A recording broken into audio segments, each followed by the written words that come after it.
So you decided to move to Mexico, but you're not sure if you should take your stuff with you. So your furniture, your linens, your kitchenware, there's so much stuff that we bring with us, our pets. Today's video is going to be about that, helping you make the decision as to whether you should take your stuff with you, what stuff should you take with you, and if you decide to take stuff, how do you get it down to Mexico? And I have someone who specializes in getting stuff to Mexico. His name is Chuck Bolotin in Spanish. And Chuck is with Best Mexico Movers, and he is going to share everything he's learned in the last few years, including his experience trying to move to Mexico with traditional moving companies. Chuck, thank you so much for being here. First, I have to thank you. So thank you very much for giving me the opportunity to talk with your viewers. I hope that everyone gets some value out of it, whether or not they go with us or any other way. So let's just start with that big question. Should people move their stuff to Mexico? Give me a yes or no answer, or maybe not. I can't give you, and by the way, anyone who gives anyone a yes or no answer on that is not a very good person, unless they know you extremely well, maybe a parent, a spouse, an extremely close friend. And the reason is that nobody really knows what's important to you. And as an example, there are people that ask me all the time, how much of my stuff should I bring? I never give an answer because I don't know them. It depends on what's important to them. You know, some people are happy going through their lives with a couple suitcases. Evidently, Mahatma Gandhi, when he died, all of his possessions could fit into one shoebox. Well, some people are not like that. As an example, my wife is not like that. Stuff for her is really important. They have sentimental value. She knows when I bought this, I was on this vacation, or when I did this, it was some event in my life. And that to her has value, but maybe it doesn't have value to somebody else. All that I would caution people to do is make their own decisions based on their own values and not to be bullied, because on the internet, on Facebook, on other places, you will see it all the time. People that are bullying other people who they have no idea who they are. Just bring 2 suitcases. Just do this. You can get everything you want here. That type of stuff. Besides being factually incorrect most of the time, it's a value. So if you would like to move your stuff legally, we will help you. If you don't have that much stuff, there's better ways to do it that don't cost as much money. And by the way, I should say that there's a whole bunch of resources on our site for people who do not need a legitimate mover. We're very happy to share them. There's also what you need to know to move to Mexico guide that is helpful to people whether or not they need a traditional mover. Great. Well, let's, so for Kat and I, we just moved down in an RV, and we took 2 trips with a bunch of stuff packed in the RV, and we really didn't go through the customs process the way we should have, because we brought an extra computer and stuff like that. But it was just, it was reality. We're taking a lot of stuff back and forth. Some of the stuff, we also bought a house here in Mexico that was completely furnished with everything in it. So that is, I'd say that's relatively common in Mexico, especially compared to the United States, where that just doesn't happen. But down in Mexico, there's a good chance that your house is going to come with a good lot of stuff. So we lucked out linens, all that kitchen stuff, all the furniture, all the artwork, which we had to get rid of. People have different preferences. So for us, we just, packed in the things we needed in the RV and brought them all down. We did that for 2 years, and now we're just driving in a car because we don't need any more stuff. But let's talk about, when I ask people about this, usually if someone says they move their stuff, I'm always like, oh, okay, I want to hear about this. How'd it go? And they're like, God, it was complicated. So why is it so complicated to move stuff to Mexico? Well, first off, if you do it how you did it, it really isn't complicated. If you have a small amount of stuff, you put it in your car or whatever you're driving, and you drive it across. And if you have to declare something, you declare it, and you're legal. That's it. You don't need a customs broker. You don't need us. However, if you have a little bit more, like a lot of people do, not everybody, but a lot of people, and that would mean that you have to go through the customs process. And when you go through the customs process, you're going to another country. We're very comfortable with going to Mexico, but Mexico is another country. They have different rules. They have regulations. They have things that they want done a certain way that maybe we agree or we don't agree with, but it doesn't make a difference because it's their country. One of the reasons it can be, complicated, people say it's complicated.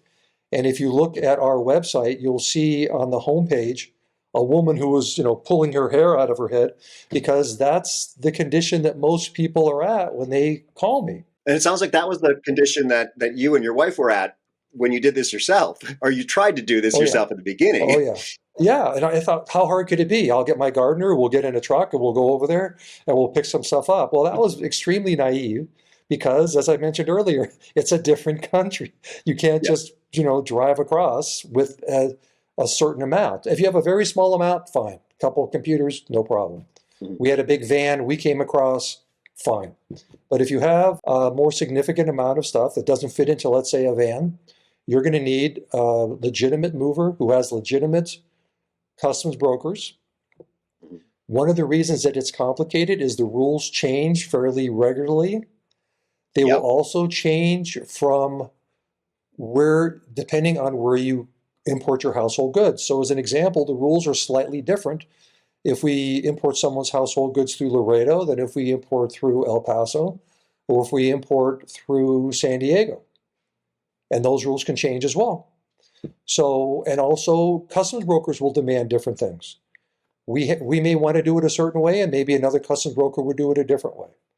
So if your viewers are not familiar with sort of Mexico is less standard, let's put it that way, than the United States. And on top of this, you have this whole layer of people who are on Facebook who consider themselves experts who give all sorts of completely wrong information. Yes. Either because they have no idea what they're talking about or because maybe, as I talked about earlier, it made sense for them in their situation when they went where they cleared, but maybe not for you. So however your viewers do it, if they're going to do it legally and they have more than they could bring in their car, you have to talk with your mover and you have to be comfortable with your mover and they have to know your exact situation to make sure that it's done properly. It's not hard to do. You don't have to be a genius, but there's a lot of opportunities for mistakes along the way. And the consequences, if you don't do it properly, can be pretty significant. Yeah, and one thing I noticed, I just thought, just like moving across the United States, you put your stuff in a U-Haul or you put your stuff in one of those, whatever boxes they bring to your house or something, or your movers come and they pick it all up for you and they put it in the truck and then they drive it across the country or they, put it on the back of a flatbed, get it across the country and drop it off in your driveway. It isn't that simple in Mexico because you got to cross a border and and this also, I don't want to talk about cost just yet, but I do want to get a little bit of your story as to what was pulling your hair out. Yeah, let's talk about that complication of the getting stuff to the border, across the border, and then to where it's supposed to go. Well, when you say pulling your hair out, that's why I'm wearing this hat. Other than the fact I felt that since you had a hat, I had to have a hat. Yep, so exactly. I've got a hat as well, but mine's got the logo one. I've started a number of businesses in the United States, all different types of businesses. And I know how to start businesses. I know how to do the research on it and so forth and come up with, is it a good business or it is not? It took me longer let me sort of back up a little bit. One of the businesses that I help people with, another company with, is it had a device that would check for the presence of weaponized bioagents, like anthrax. Okay. And I repositioned it for pharmaceutical manufacturing without knowing anything about microbiology. Well, that was easier to do than figuring out how to move your stuff to Mexico legally. Mm-hmm. It's extremely obscure because there's a lot of misinformation. I felt that if I could get the same answer twice from someone, I would throw a party because you always get different information. And that's why you got the woman that's going crazy because of what I talked about earlier. There's different rules, different times. People are wrong. They have no issue telling people how things are done when they're incorrect. When we moved here, we had no intention on starting a moving company. I knew nothing about moving companies. We moved down here after driving through Mexico for 8 months. We decided we liked it. And I asked my wife, like a lot of people, let's move our stuff. How hard could it be? Our stuff was just in Arizona. It wasn't even that far from where we are right now. And, people didn't call her back. It took a long time. She told them what we wanted. We got back these estimates, which had nothing to do almost at all with what we told them. Nobody wanted to listen to what we had to say. Everyone's going to do it their own way. It was confusing. It was expensive. I couldn't get the same answer twice. Like I said, I was very confused, except one thing was crystal clear in these estimates. If anything went wrong at the border, it was going to be my fault, and I was going to have to pay a huge fine. Mm-hmm. Well, I didn't like that combination. Sort of high price, lack of clarity, a lot of risk. Didn't seem to be a good mix for me. So that's when I decided, hey, I'll look into this myself. There's got to be something going on I don't understand. Mm-hmm. And I went about it in quite frankly, a very naive way. I thought, as we talked about earlier, I would just have my gardener meet me, and how hard it be, we'll go with his cousin, we'll get across the border. And one by one, I had these different theories that sort of went down a different rabbit hole where it didn't really make any sense. And I had to come back up after wasting a month. It took me 8 months to figure out the right way to do it. Also, the people in the industry don't want to tell you. So I was able to sort of break into that. And now it's a completely different story, because we started a little over 3 years ago. We just celebrated a couple months ago our 400th move. So we've been pretty successful at it. We have a lot of practice. And now what I did at the beginning seems awfully naive, what I tried to do rather, because it didn't make any sense. And now we know the proper way to do it, and that's how we go about it. Congratulations on your 400th move. But let's dig into just, maybe a little bit of that process. Explain to people that difference between the moves up there and down here, in terms of what they should expect if they're going to bring their stuff. The main difference, as you talked about earlier, is you're going to a different country. Any legitimate mover, I'm talking about moves where you need a mover. If you don't need a mover, get in your car and go. You don't need a customs broker. You don't need us. Mm-hmm. If you get a certain size move, you need a legitimate mover. Any legitimate mover will move your household goods to Mexico on what's called the menaje de casa. The menaje de casa is a way in which the Mexican government allows us to move our used household goods one time, tax-free, to Mexico. In order to qualify for the menaje de casa, you have to have at least started, not completed, but at least started your residency visa, typically your permanente or your temporal. That's if you're not a Mexican national. If you're a Mexican national, it's a different story.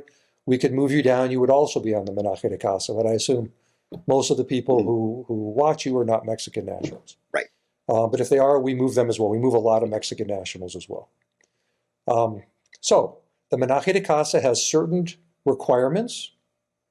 And by the way, this all does make sense. They're allowing us to move our used household goods without paying any tariffs. Mexico gets a lot of its revenue as a country from tariffs. So they take it very seriously that you just don't sneak a bunch of stuff in and not pay tariffs. So they're giving us a break.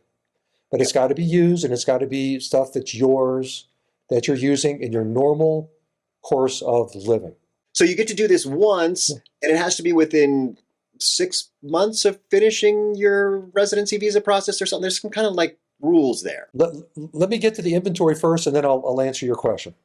So as part of the menaje de casa, you got to do an inventory.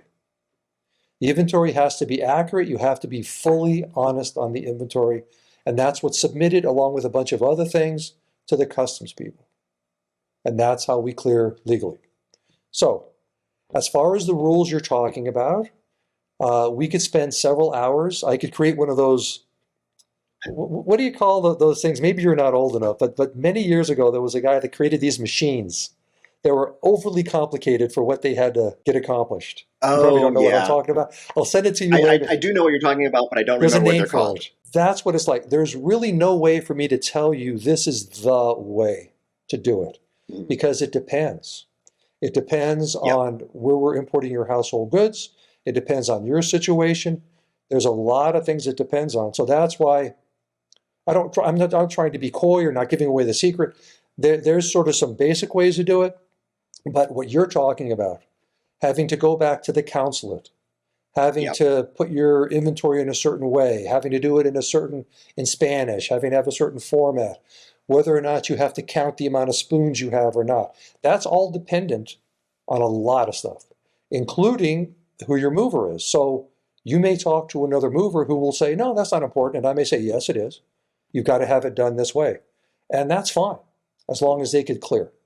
Yeah. Because in Mexico, it's a little different than the United States. In Mexico, the customs broker has a larger responsibility to the Mexican government than, let's say, a U.S. customs broker has to the U.S. government. So as an example, if there's something in there that shouldn't be in there, not only is it a bad day for you as the person whose stuff it is, but it could be a really bad day for the customs broker. And the customs broker could have their license suspended, or there could be a lot of other very bad things. They could be fined and so on and so forth. So that's why they may have slightly different rules, because they may be only comfortable with doing it a certain way. Or maybe we have a customs broker that has different rules. That's another reason why you can't take what you read from someone's experience as being accurate. It would be like you telling me, oh, I got this problem in my back. I mean, oh, I know exactly how to fix it. You do exactly what I did, but I didn't even ask you what the problem is, and I'm not a doctor, and I haven't examined you. Now that I think about it, it's an apt analogy. So you really have to know who you're working with. You have to trust them. You have to get clear answers. And going back to your first question, I wasn't getting that. I was getting the risk part, and I was getting the consequences part, but I wasn't getting the answers part. And I just wasn't comfortable with that, because after all, we weren't like you. My wife's got a lot of stuff. We had a 53-foot trailer with stuff, and that's her lifetime of memories. That's important to her. You know, other people may not care, but that's important to her.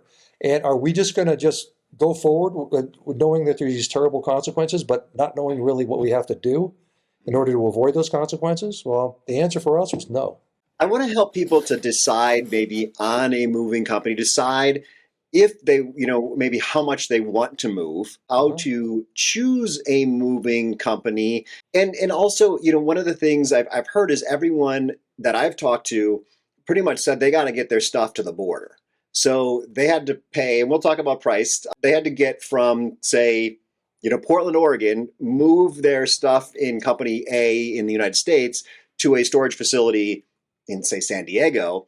And then their stuff would get picked up by their Mexican mover to repack, get across the border, and then send it across. So I don't know if that's true of everyone. Also, that a number of people said, yeah, well, their stuff got to their house, but not into their house. So it seems like there's a lot of these little pitfalls or things that people should be looking out for if they're working with you or anyone else, to say like, oh yeah, this person's going to pick my stuff up in Portland and it's going to arrive and be put in my living room in La Paz. So yeah, let's talk about the differences between companies, what people should look for, and what the process might look like, beyond just the paperwork process of getting across the border, the physical process. Well, the first thing you said about the companies that are saying, hey, get your stuff over to someplace by the border and then we'll take it.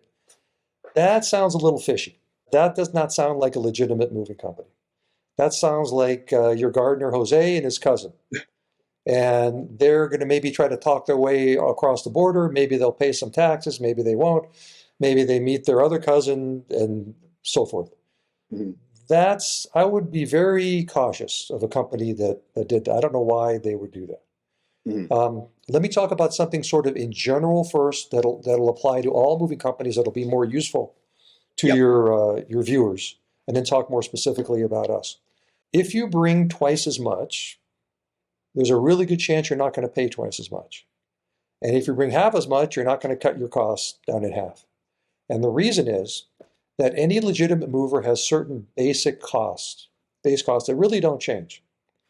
We all have to be in compliance. We all have to have insurance. We all have to have customs brokers. We all have to have drivers. All that type of stuff is pretty much the same or close to the same, whether you have one box or 500 boxes, or like my wife, 600 boxes. This joke. It was only like 550. Yeah. So don't start throwing, the takeaway here is get prices, get numbers before you make decisions on how much you're taking. Because we have talked to many people who did not do that, gave away a bunch of their stuff that they really wanted for pennies on a dollar, a garage sale or just giving it away, whatever. came here, realized that they could have brought it over for a very reasonable amount of money, the extra, or maybe no difference at all, and then wound up having to buy their stuff again or get a bunch of stuff they didn't like, which was aggravating. So my first takeaway is for anybody, don't just assume prices and don't assume any kind of proportional linearity, if you will, between how much you're taking and how much it costs. We have a base amount that if you bring less than that, it doesn't make a difference. It's the same, I mean, literally exactly the same price, so forth. Yeah. Okay, so that's the first thing. As far as, did they bring it to your house? Did they not bring it to your house? Do you bring it to, for if it's a legitimate mover, to the border? Do you not? Companies have different ways of doing things, and you have to find the one that you're the most comfortable with. Generally speaking, if it is a legitimate international mover, here's what they will do.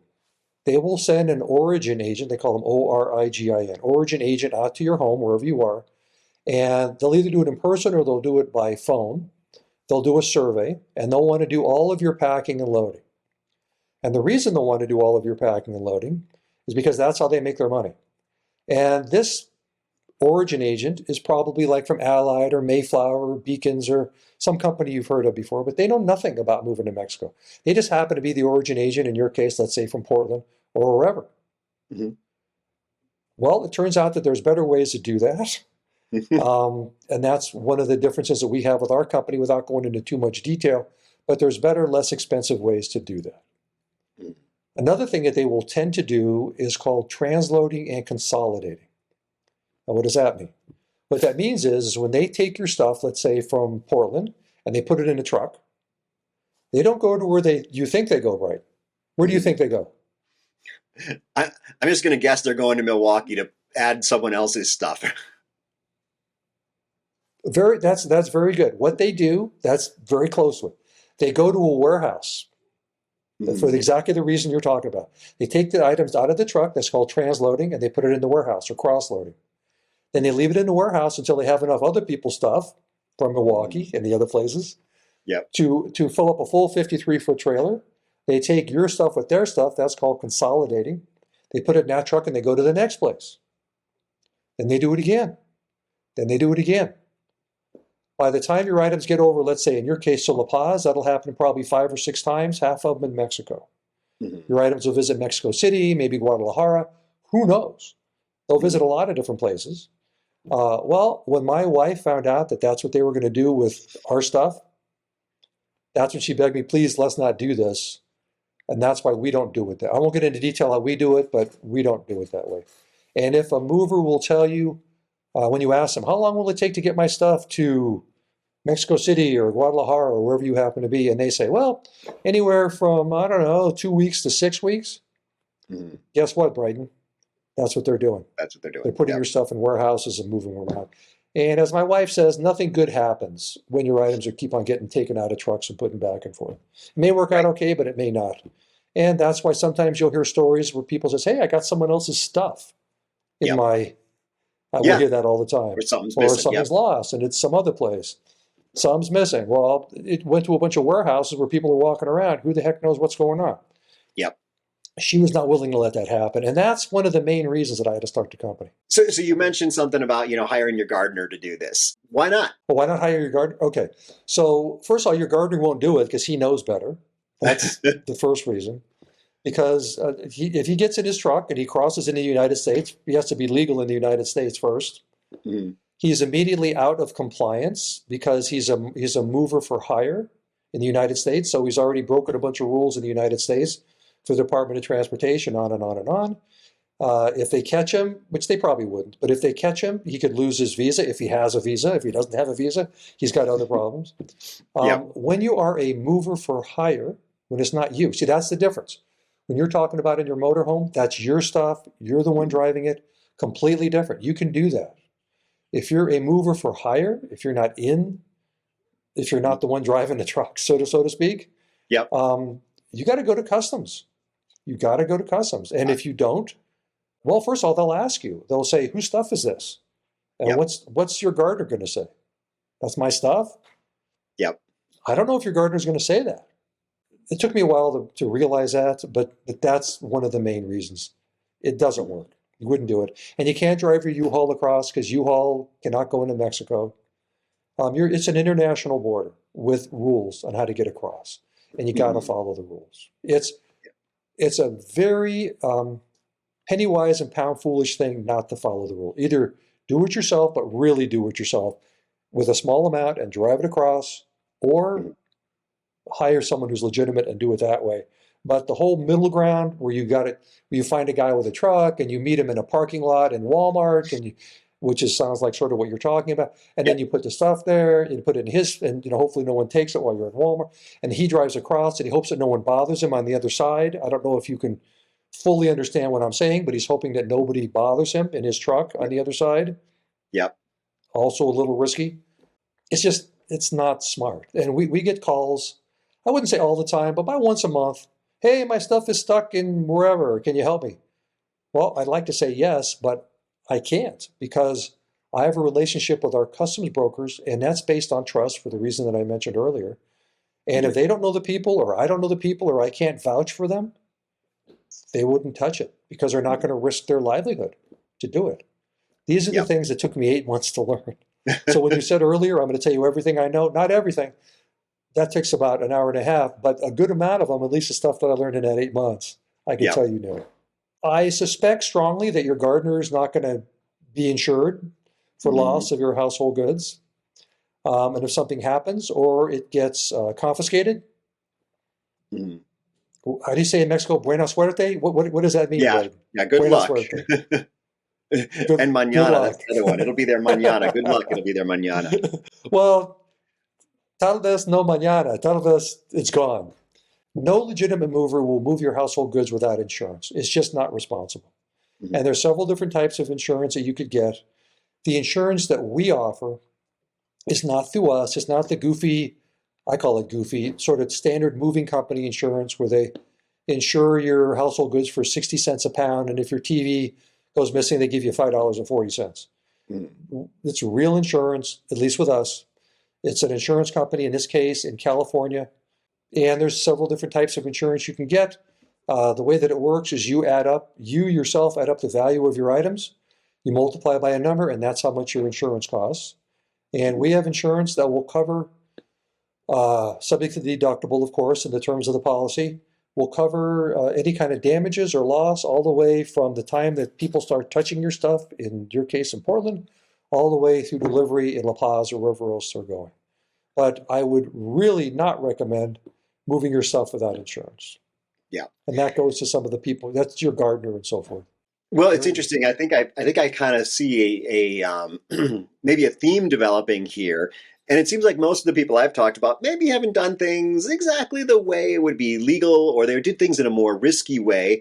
Because one of the people I talked to, what was his name? He was down in Cabo at latitude 22. So you know I'm talking about you if you were the guy I met at latitude 22 who said, yeah, well, my mover just said, I'm going to need this much money to make sure things go well at the border. So there was no menaje de, what is it? Caja, he just essentially had the money to make it across the border. It is Mexico. Yeah. That's something that happens. That's fine. That is it's 100% fine. It works until it doesn't. Yeah. It's sort of like playing musical chairs. And if you're willing to take the risk, have at it. But a lot of times it doesn't work. And maybe it's just because I hear about these things, but many times it doesn't work. And if it doesn't work, you've lost everything. So, and it's possible. I think what people need to know, and this is a common misconception about Mexico, and I have to be careful what I say here, but things can be somewhat fixed in Mexico, sometimes fairly easily. Let's say if you're in a 35 mile an hour zone, I'm using miles per hour here, and you're going 40 and a police stop you. Okay, you have a conversation, whatever. That is not the case at the border. They're as serious as a heart attack. If they find something, it's not a good day for you or your visa or your pocketbook or whatever they decide not to take. So it's a risk we certainly were not willing to take. And I think what you have to do, just like getting the numbers before making decisions on how much of your stuff you should take, get the numbers. Get the numbers on trying to sneak it across and paying people off and hoping that nothing happens. And then get the numbers on doing it the right way. And you may find out that it's not that much difference, or maybe no difference at all. I am going to make you give some numbers in a second, but I do want to talk about, one of the other things is, can't I just get rid of all my stuff and buy new stuff in Mexico? I mean, clearly there is the, like your wife would say, the sentimental value of stuff. But, it's like, so I got this, furniture in Portland that I've had since my college days or whatever. But it's, I got a couch and I could move it down here. But like for me right now, I'm having somebody, he's building me a desk, he's building a headboard, he just built cabinets in my bathroom. Carpenters down here are really inexpensive. I don't know if you have any thoughts on that. Just one more thought from me, though, is computer monitors are not. Like you mentioned those tariffs. There are certain things, and I think it's stuff that comes from China that, like, it's way more expensive to buy it in Mexico than it is to buy it in the United States, computers being a big one, or any kind of electronics. And other things like custom-made furniture, not so bad. So what are your thoughts on, beyond the sentimental stuff, your clothes, your dishes, your whatever stuff people bring? Well, if it were me, here's how I would think about it. I would think first off, okay, this is the stuff I want to take regardless because of the sentimental value. I like it, whatever. You get a certain amount. And then you say, okay, can I take that in my car or my RV or whatever? And if you can't, now you move to the decision point number 2. What's decision point number 2? Do I get my gardener to do it, or some guy with a truck? Or do I get a legitimate mover? Okay, so you get the prices. But let's say you get the legitimate mover. Then you have to say, okay, on the margin, what's worth taking and what's not? And you got to get the numbers, just like I talked about earlier, because you may be surprised it may not cost that much more. Now, I have my own opinions, and the people who I move have their opinions. I'll see people on Facebook all the time, as we talked about earlier, just sell all your stuff. How dare you go to Mexico and bring your capitalist ways with you and your consumer this, that, and the other, and so on and so on. Which I find sort of funny because, like I mentioned earlier, we move a lot of Mexicans to Mexico. And when I say Mexicans, I don't mean Mexicans born in the United States. I mean Mexicans born in Mexico who are Mexicans who went to live in the United States and now they're moving back. And guess what, Brighton? They want their U.S. stuff. They want their stuff. They know better. Okay? You can't. So, but there's certain classes of stuff. So, you talked about your headboard. You talked about your cabinets. You talk about some kind of woodworking, cabinetry, and so forth. You can buy great handmade stuff here in Mexico for a fraction of what it would cost in the United States. That is true. However, for most people with north of the border sensibilities, including Mexicans, especially including Mexicans, if you have to lay on it or sit in it, they will find furniture and mattresses to be very hard in Mexico and very uncomfortable. Now, you may be the guy that loves hard mattresses. You may think it's wonderful. Most people don't. You may think a tequila chair is, you know what I mean by a tequila chair? I don't know a tequila chair. Oh, so you've seen them, literally millions of them. They're the round chair, very Mexican style. You'll see it in the United States Southwest. We it have doesn't have really a place to put your feet underneath. Incredibly uncomfortable. Just astounding. So, and I keep on bringing my wife in. She says you did not go to Mexico to suffer. So, I'll give you another proof on this. We have a bunch of secondhand stores here. You would call them thrift stores in the United States. Over here, you will call them Segundos. Oh, I forgot the name. Segundo or Bazaar. They call them bazaars where we are. Okay, bazaars. Okay, they call them Segundos here in La Paz. And guess what they don't have in the Segundos, at least over here, very often? Lazy boy type chairs, recliners, so forth. Sofas. Guess why?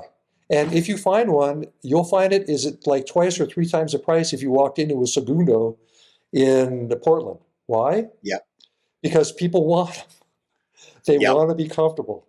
And I've had, of the 400 and something moves we've done, I think twice people said, gee, I wish I brought less. One person legitimately did think they should have brought less. And the other person thought his partner should have brought less, not him, of course. I'm surprised if everyone didn't think their partner should have brought less. Well, it depends on their relationship. Yes, And there's a lot exactly. of stress that goes on in relationships. Yes. Oh, yeah. So most people are happy with what they bring. Mhm.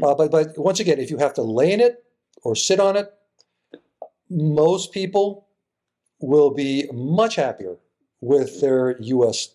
or north of the border stuff, Yeah, that's a including great point. And Mexicans. actually, you mentioned the segundos or bazaars or secondhand stores.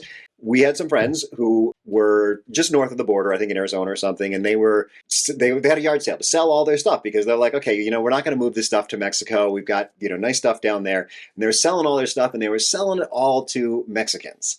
And what they found was that these Mexicans were taking it across the border, probably just scooting it across the border, Yeah, and selling it in the segundos yeah, in Mexico because they could, take and even like yeah, here, I'll see like I'll pick something up at a segundo and I'll look at the bottom and it's got a Goodwill price tag on it, which is what yeah, I'm yeah, paying is more than that Goodwill price tag because they went to the U.S., bought it at a secondhand store at Goodwill, brought it here, marked it up. So that is true. One thing I have found is that the secondhand stuff is a little more expensive than you would typically see yes, in the United States at a yes, secondhand store. But that's also, one why. other thing, I'm just going to throw this out here. There's up here, I think, I can never remember which corner. If you're in the Cabo area, Tienda 17, and they're probably, these things are all over the country, probably is resale stores, like consignment stores. So if you are a more Yeah, high-end budget person, you can get really nice furniture in Mexico for really good prices.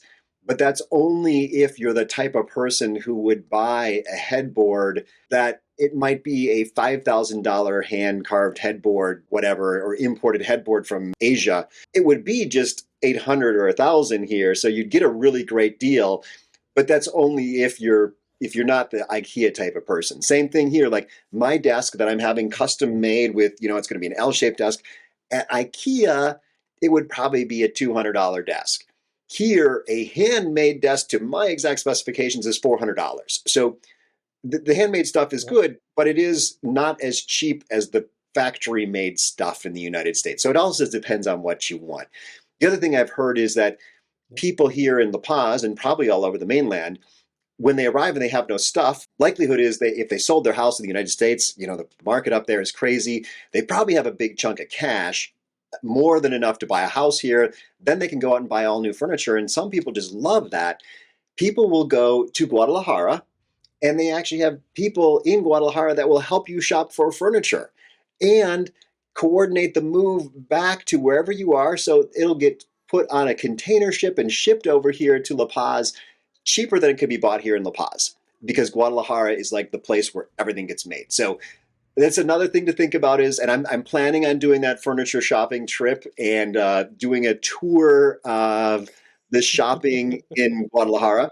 Yeah, there's some things out there that are interesting when it comes to buying furniture. At least I don't know about the things that like a bed. well, Beds are tough.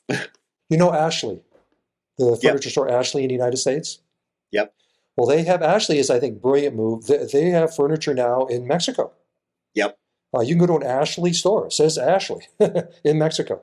And a lot of the stuff is the same stuff. And interesting because we just bought some. And we went and looked on the label, and the label said made in um, Vietnam. Hmm. So I figure, well, it should be about the same in the United States as it is in here, right? Not even close.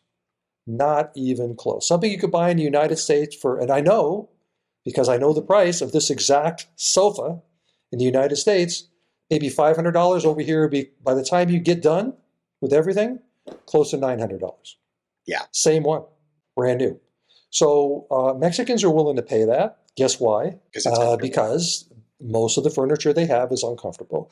When I say furniture, stuff you sit on or lay it, not, once again, the hand carved stuff. Well, we're getting close to the end of the video, and I want to know some pricing. I want to know some general ideas because, as you said, your jaw dropped when you heard what people we're gonna charge you to move you to Mexico. Yeah. My jaw dropped when I've heard what people have to pay to get from the border with like one of those U-Haul boxes into La Paz. So what's the range here? Maybe that baseline, or give me some ideas. That's really tough because people move from different places, right?